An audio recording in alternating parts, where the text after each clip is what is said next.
오늘 하나님께서 주시는 말씀은 시편 20편입니다. 너무나 유명한 말씀이죠. 시편 20편은요, 적들이 쳐들어와서 전쟁을 앞두고 드린 기도예요. 그리고 이거는 공동 기도문입니다. 1절부터 5절까지는 백성들이 전쟁을 앞둔 왕을 위해서 기도를 드립니다. 그리고 6절, 7절, 8절은요, 다윗 왕, 그리고 그 이후에 모든 왕들이 이제 백성들을 향해서 하는 기도입니다. 그리고 9절은요, 백성과 다윗이 함께 드리는 기도, 구절입니다. 그래서 제가 백성이고요. 제가 백성의 기도문 1절부터 5절을 제가 읽겠습니다. 그 성도님들께서는요, 다윗 왕의 부분 6절, 7절, 8절을 읽어주시고 9절을 함께 읽겠습니다. 하나님의 말씀이십니다. 환난의 날에 여호와께서 내게 응답하시고 야곱의 하나님의 이름이 너를 높이 드시며 성소에서 너를 도와주시고 시온에서 너를 붙드시며 내 모든 소재를 기억하시며 내 번제를 받아주시기를 원하노라. 내 마음의 소원대로 허락하시고 내 모든 계획을 이루어 주시기를 원하노라. 우리가 너의 승리로 말미암아 계가를 하며 우리 하나님의 이름으로 우리의 깃발을 세우리니 여호와께서 내 모든 기도를 이루어 주시기를 원하노라. 여호와께서 자기에게 자기에게 기름 부은 기름 부음 자를 받은 자를 구원하시는 구원하시는 줄 이제 이제 내가 내가 아노니 아노니 그의 그의 오른손에 오른손에 구원하는 힘으로 그의 그의 거룩한 거룩한 하늘에서 하늘에서 그에게 그에게 응답하시더라. 응답하시기로다. 어떤 어떤 사람은 사람은 병거, 어떤 어떤 사람은 말을 의지하나 우리는 우리는 여호와 우리 우리 하나님의 이름을 자랑하리로다. 그들은 비틀거리며 엎드려지고 우리는 일어나 바로 서도다. 여호와여 여호와여 왕을 왕을 구원하소서. 우리가 부를 때 우리에게 응답하소서. 응답하소서. 푸른 마르고 꽃은 시드나 하나님의 말씀은 영원히 서리라. 네. 이 시간 성도님께서 예배 드리시는 처소 곳곳마다 하나님의 크신 은혜가 있기를 소원합니다. 우리가 살아가다 보면 어려운 일들을 많이 만납니다. 도무지 내 힘으로 할 수 없는 상황, 그런 일을 다 겪게 되고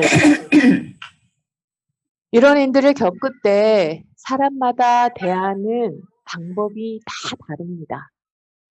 이럴 때 믿음이 있는 사람, 하나님을 정말 믿는 사람은 빛과 같이 드러나요. 하나님을 믿는다는 것이 무엇인지 그 사람이 고난 중에 어떻게 반응한가를 보면 알 수가 있어요. 시편 20편의 시작은 환난의 날이라고 한 말로 시작합니다. 단순히 어려운 정도를 넘어서 도무지 해결할 수 없는 깊은 공경에 빠진 경우를 환난이라고 하죠. 다윗의 경우에는 전쟁이 일어난 거예요. 뜻하지 않은 상태, 준비가 되지 않은 상태에서 적들이 쳐들어온 것입니다. 이때 다윗은요, 가장 먼저 하나님을 찾아갔어요.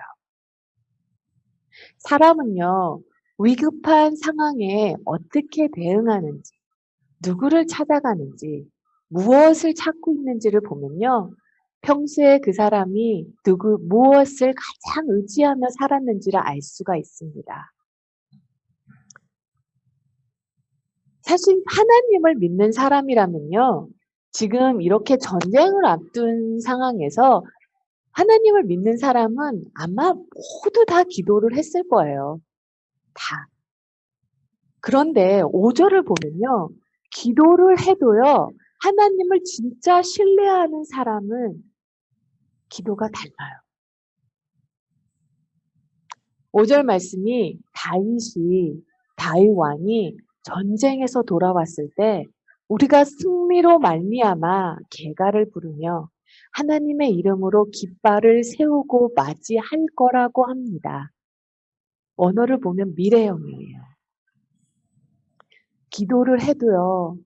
하나님께서 함께 하시는 것을 알기에 하나님께서 모든 것을 주관하시고 모든 것의 왕 되시고 그 하나님께서 나와 함께 하시고 나를 사랑하신다는 것을 알기에 이 시련도 또 넉넉히 이길 거라는 확신을 가지고 기도를 해요. 이것은요, 지금 이 시대를 살아가는 우리도 누리고 있는 축복입니다. 하나님은 우리에게 약속하셨어요. 로마서 8장 28절. 하나님을 사랑하는 자, 곧 그 뜻대로 부르심을 입은 자에게는 모든 것이 합력하여 선을 이루리라. 라고 하셨어요. 즉, 하나님은 반드시 선을 이루신다는 거예요. 만약 하나님께서 반드시 선을 이루신다는 것을 믿으면요. 우리 삶 속에서는요. 하나님께서 행하실 그 선을 기대함이 있어야 돼요. 그리고 다윗은 이렇게 고백합니다. 유명한 구절이죠. 7절 말씀. 어떤 사람은 병거, 어떤 사람은 말을 의지하나 우리는 여호와 우리의 하나님의 이름을 자랑합니다. 그들은 비틀거리고 엎드려져도 우리는 일어나 바로 서도다. 이것이 전쟁을 맞이하는 다윗의 마음이었고 행동이었습니다. 다윗은요, 여기에서만 그랬던 게 아니에요. 다윗은 소년 목동이었을 때도 골리앗과 싸울 때 비슷한 말을 했습니다. 사무엘상 17장 15절을 말씀을 보면요. 다윗이 소년이었을 때도 이렇게 얘기했어요. 너는 칼과 창과 단창으로 내게 나오거니와 나는 만군의 여호와의 이름 곧 내가 모욕하는 이스라엘의 군대 하나님의 이름으로 내가 나아간다. 다윗은 전쟁을 치를 때 하나님을 믿는 믿음으로 싸웠다는 것입니다. 하나님을 믿으려면 이렇게 믿으셔야 돼요. 그런데요, 조금 생각해 보면요. 다윗이 나는 하나님의 이름으로 나아간다고 할 때, 나는 정말로 하나님의 이름으로 나아간다 할 때, 사람들이 이 말을 들었을 때 다윗의 이 말이 모든 사람들에게 은혜였을까요? 분명히 다윗이 하나님의 이름을 의지하여 나간다는 이 말이 마음의 시험이 되시는 분들도 있으셨을 거예요. 이거는요, 지금 이 시대를 살아가는 성도님들도 마찬가지인 것 같습니다. 전쟁이 벌어졌는데 왕이 병거나 말을 한마디라도 할 말이라도 더 늘리고 군사를 한 사람이라도 더 긁어내서 데리고 나갈 생각을 해야지. 있는 것 없는 것 다 모아가지고 나가도 지금 어떻게 가능할 판에. 전쟁은 군수품과 군사로 하는 거지. 지금 우리 보고 이렇게 나가서 싸우라는 거냐. 그걸 보려고 그러니? 다 죽지 않은 거냐고. 이렇게 생각하는 사람들도 반드시 있었을 거예요. 하나님을 믿어도 믿음이 다 똑같지 않습니다. 미국에 사는 우리는 전쟁이라는 무서운 환란을 겪지는 않지만요. 그런데도 우리의 마음은 정말 무서운 믿음의 싸움을 싸웁니다. 먹고 사는 걱정, 은행에 있는 잔고, 애들 학비, 애들 학업, 노후 대책, 마음의 두려움과 염려가 가득하신 분들이 계실 거예요. 특히 코로나가 시작됐을 때 우리가 어떻게 반응을 했는지 그것을 보면 우리가 누구를 의지했는지를 알 수가 있습니다. 그런데요, 이 코로나로 인한 이 힘겨움은요, 마지막 때에 올 환란과는 비교도 되지 않을 것입니다. 지금 프랑스가 난리죠. 근데 세계적으로 머슬람의 숫자가 지금 엄청나게 늘어나고 있습니다. 많은 크리스찬들이 머슬람으로 바뀌고 있어요. 남의 나라 땅의 일만은 아니라는 것입니다. 정말로 마지막 때가 되면요. 예수님을 믿는다는 그 자체 하나만으로 손해보고 죽음 당하고 억울한 일을 당할 때가 온다는 것입니다. 저는 우리 자녀를 바라볼 때, 청년부를 바라볼 때요. 살아계신 하나님, 나와 함께 하시는 하나님을 정말로 삶에서 경험하지 못하고 그냥 막연하게 하나님은 우리를 사랑하신대. 하나님은 우리와 함께 하신대. 이런 막연한 믿음을 갖고 있는 성도님들이 마지막 때의 그 환란을 이겨낼 수 있을까? 이겨낼 수 없을 것 같아요. 마지막 때의 환란은커녕 매일매일 마음속에 믿음의 싸움에서도 승리하지 못합니다. 마귀는요, 저번에도 말씀드렸지만 마귀는 우리에게서 구원을 뺏어갈 수 없습니다. 그 누구도 하나님의 손에서 우리를 빼앗아 갈 수가 없어요. 구원도 뺏지 못하고 하나님의 손에서도 뺏지 못하는 마귀가 우리에게 유일하게 할 수 있는 것은요. 우리에게 기쁨과 평안을 빼앗아가 완전히 무능력한 그리스도인들이 되게 만드는 거예요. 얼마나 많은 크리스찬들이 무능력한 그리스도인들로 살고 있는 줄 아십니까? 날마다 엄청난 하나님의 은혜 속에서 살고 있는데도요. 기쁘지 않고 평안이 없어요. 이런 그리스도인들은 세상도 가정도 변화시킬 수 없습니다. 돌이켜보니까요. 정말 돈이 너무나 없었을 때가 있었어요. 그런데도 끼니를 굶은 적이 없고요. 아이들 잘 크고 오늘 밤에 잠잘 곳도 있었습니다. 그리고 오늘도 잘 곳도 있고요. 부모님 주무신 집도 계시고 끼니 걱정 안 하시죠. 지난 세월을 돌아보니 하나님께서 다 인도하시고 다 이끌어 주셨어요.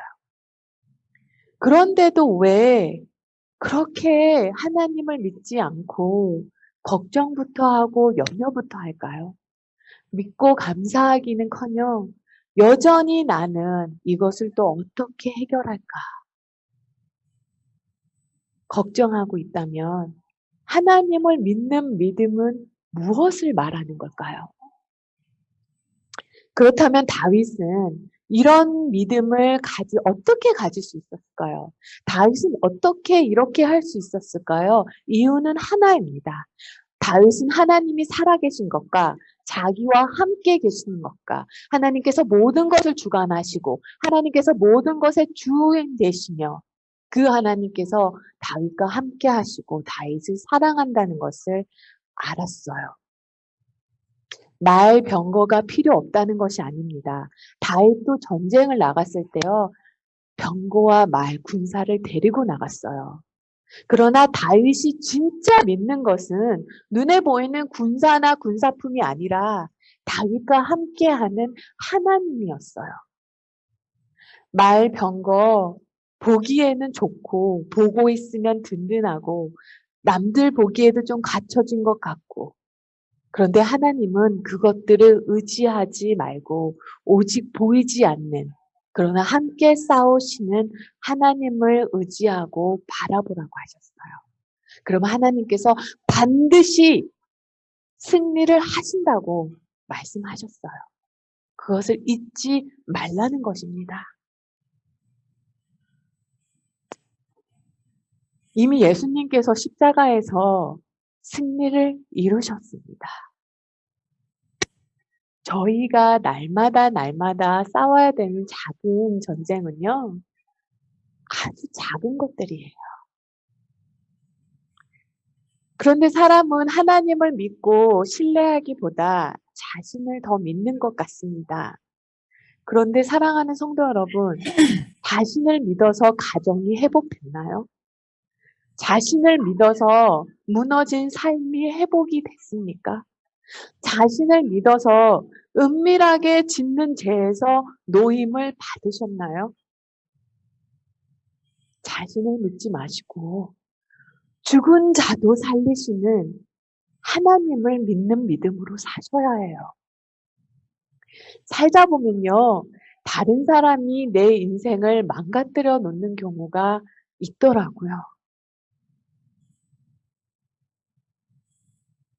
그런데요, 그때 주시는 하나님의 마음이요, 다른 사람은 내 인생을 망가뜨리고 무너뜨릴 수 있어요. 악한 사람들은 나를 무너뜨리고 망가뜨릴 수 있습니다. 그런데요, 그들은 나를 회복시키지 못해요. 나를 회복시킬 수 있는 분은 오직 하나님 한 분이시라는 거예요.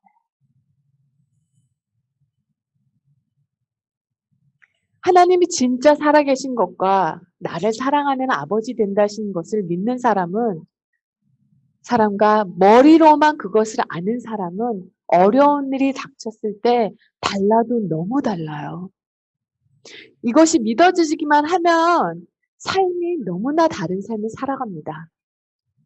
어떤 분들은 이렇게 말씀하실 수 있으실 거예요. 그것은 다윗 이야기지. 다윗이니까 그렇게 살 수 있었지. 그렇게 말씀하실 수도 있어요. 그런데 사랑하는 성도 여러분, 우리가 다윗보다 더 큰 은혜를 받았습니다. 다윗보다 더 놀라운 기적을 경험했어요. 다윗은요, 메시아가 오실 것, 십자가 사역을 예언으로밖에 보지 못했습니다. 근데 우리는 예수님의 십자가의 사랑을 경험했어요. 예수님께서 십자가에서 흘리신 보혈로 우리의 죄가 다 씻김을 받았습니다. 목숨을 내어주시는 그 하나님의 사랑으로 하나님께서 우리를 얼마나 사랑하는지, 나를 얼마나 사랑하는지 경험을 했어요. 다윗은 예언으로밖에 볼 수가 없었던 거 우리는 경험을 했고 보았고 함께 살고 있어요. 성령님 오시고 하나님의 영이 내 안에 계십니다. 나를 떠나지 않으시고 내 기도를 들으시고 때때마다 나를 인도하시고 지혜해 주시고 보호해 주세요. 영생을 주셨습니다. 영생이라는 게요. 100년, 500년, 1000년, 만년, 억만 년 그렇게 사는 게 아니고요. 정말로 수천만 억년 끝이 없는 그 삶을 하나님과 함께 살아간다는 거예요.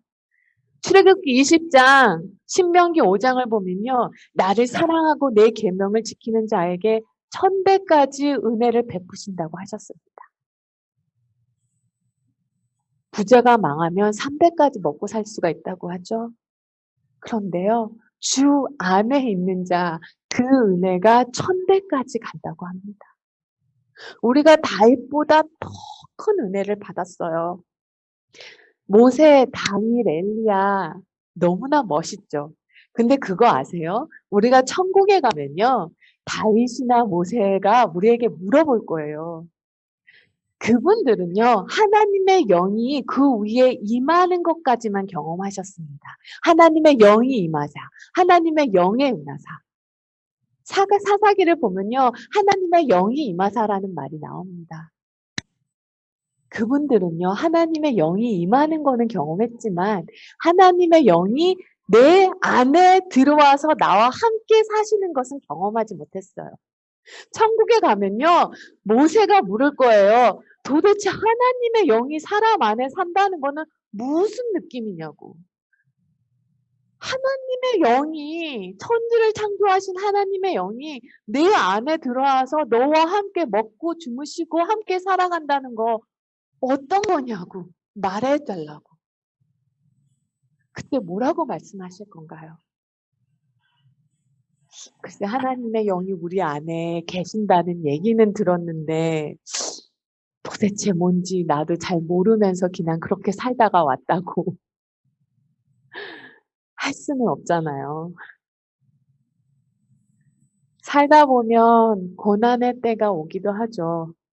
정말 모든 도움이 다 끊어지고 내가 의지할 것이 다 끊어질 때 내 옆에 아무도 없구나 할 때가 있잖아요. 정말 하나님 한 분 말고는 아무도 없구나.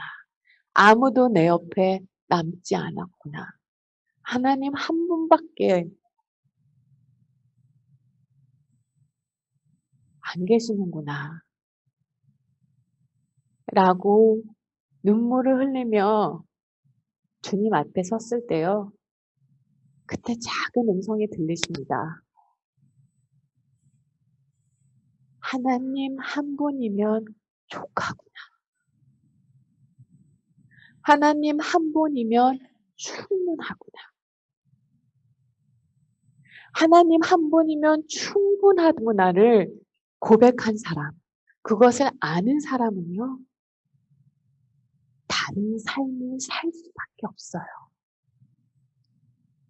문제는요, 어떤 분들은 내 힘으로 할 수 없는 것을 아시면서도 하나님 앞에 나오지 않는다는 거예요. 우리가 낙심하고 염려하는 이유는요, 고난이 커서가 아닙니다. 그 어떤 고난도 하나님보다 크지 못해요. 우리가 낙심하고 염려하는 이유는요, 하나님 앞에 나오지 않기 때문이에요.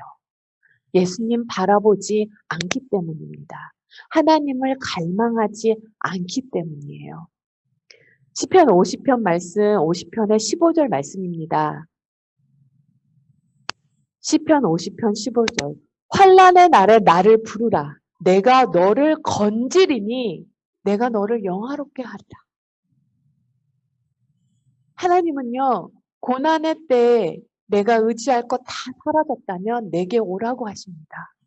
내가 너를 영화롭게 하리라고 약속을 하셨어요. 고난 중에 하나님께 나아가는 거 너무 죄송하게 생각하지 마세요. 하나님 우리를 너무나 잘 아십니다. 우리를 창조하셨어요. 하나님 우리가 힘들고 어려울 때 와서야 하나님을 찾게 된다는 거 너무나 잘 아세요. 그렇다고 매번 우리가 하나님을 이런 식으로 찾는다면 우리의 삶은 고난의 멍투성일 거예요. 그러니 가장 지혜로운 것은 미리 날마다 주님과 동행하는 것입니다. 그러나 또 다른 반면에는요, 하나님은 고난 중에 우리가 주님 앞에 더 가까이 나온다는 것을 아세요. 그때 결단을 하고요, 저 주님 앞에 나아갑니다. 하나님, 나아갑니다. 이 모든 상황이 이해가 되지는 않지만 주님 앞에 밖에 올 곳이 없습니다. 하고 나아가잖아요. 이미 오셔서 기다리시는 주님을 반드시 만나게 됩니다. 하나님 만나주세요. 하나님 기다리고 계셨어요. 회복시켜 주시기를 기다리고 계셨어요. 루스 우스터만이라는 캐나다 화가가 있습니다. 이분의 작품을 보면요. 이분은 자기 딸 이브가 벽에다 낙서를 하거나 종이에 낙서를 하면 그거를 그냥 내버려 둔대요. 아이가 어리거든요. 근데 그 아이가 이렇게 낙서를 종이에 이렇게 하면 그 낙서에 색깔을 입히고 붓을 더 대서 새로운 그림을 재탄생시킵니다. 정말 너무나 훌륭한 작품이 나와요. 아주 놀라운 미술 작품이 나옵니다. 근데 그게 어떻게 가능한 거죠? 그분이 화가이기 때문이에요. 화가니까 낙서도 작품으로 만들어내는 겁니다. 그런데 화가도 이렇게 하는데 죽은 자도 살리시는 하나님의 손에 붙들리면 그 손에 붙들린 자의 삶이 얼마나 놀라운 하나님의 은혜를 경험하시는지 알게 되실 거예요. 놀라운 작품을 만들어 나가세요. 왜냐? 하나님이시기 때문이에요. 사랑하는 성도 여러분, 우리가 믿고 의지하며 따라가야 할 대상이 확실해야 합니다. 신앙의 삶이란 우의 것을 생각하는 삶이에요. 우의 것을 바라보는 삶입니다. 땅의 것을 생각하지 않으니까요, 땅의 것 때문에 낙심하지 않아요. 정말로 요즘에는요, 삶이 얼마나 티끌같이 느껴지는지 모릅니다. 정말 삶이 티끌 같아요. 그런데 왜 티끌에 의지하려고 하십니까?